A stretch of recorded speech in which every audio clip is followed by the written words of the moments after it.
Here I am with Joseph Smith, and we're here to talk about physical and mental disabilities. So, Joe, you've been going to Middletown for 3 years now, and you've interacted with the children that are part of the Best Buddies program. How do you feel about interacting with them? During my years in Middletown, I see them in the hallway all the time. I shake their hands. I have conversations with them, and they've been to some of the Special Olympic games. Taking pictures with them. So, Joe, you've played on the basketball team all 3 years here, and Coach Robinson had y'all go to the Special Olympic games and interact with the children. How does seeing those basketball games affect how you view them? Being at the games, seeing them have fun and cheering them on, and after the games, asking them how they felt about themselves and play was just a great experience. So coming to a different school from a different state and not being able to interact with children with disabilities there, how does it differ from being at Middletown?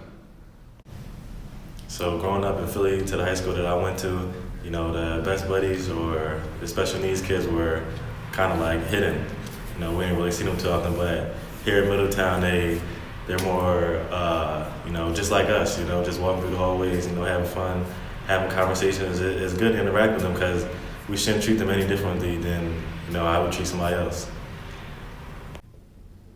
I'm here at Lewis Hall, and he's a student at the school, and I'm gonna ask him a few questions about physical and mental disabilities. Lewis, being at Middletown for 4 years, how does it feel to interact with the children that has these particular disabilities? It feels great, coming across other students, helping them if they need any help necessary. It feels cool to, interact with the Best Buddies program, to talk about or talk with them and, discuss our different interests or our common interests and anything that we share in common.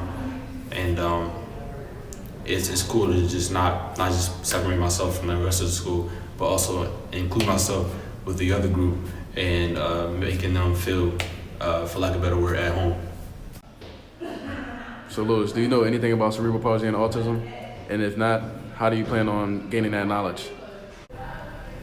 I know a little about cerebral palsy, but I wish to inform myself, look at some research on the different disorders, just to familiar myself with those conditions, so I have a better understanding of actually what they go through. So being at Middletown for 4 years, how do you feel that interacting with the children that has those disabilities will help you better in the real world and how you interact with other people? If I was ever to encounter someone with that disability, I would know how to handle everything correctly. I would know how to handle a conversation, know what to say, what not to say, and basically be friendly to them, open up to them, and establish that relationship necessary towards they also feel comfortable.